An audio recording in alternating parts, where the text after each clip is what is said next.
ভিনেগারগুলো এখন আমি এরকম কাচের বয়ামে ঢেলে রাখবো। Apple cider vinegar. এই যে তেলের বোতলটাও কিন্তু এখন ভিনেগারের বোতলে পরিণত হয়ে যাচ্ছে। আর অনেকেই বলেন আপু সেল করেন, আসলে এখন আমার সময় নাই, ব্যস্ত থেকে অনেক। আমি তো ভিডিও দেখিয়েছি, সবাই দেখে দেখে বানিয়ে নিতে পারেন।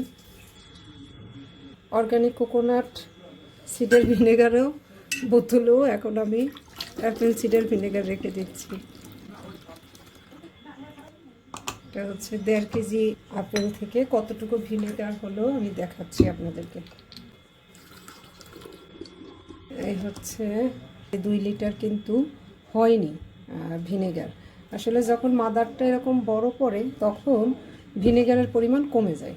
আর আগেই যদি এটা তুলে ফেলতাম মাদারটা এতটা হতো না, তাহলে আমার ভিনেগারের পরিমাণ বেশি হতো। কিন্তু থাক, তারপরেও আমার এই ভিনেগারটাই ভালো লাগে।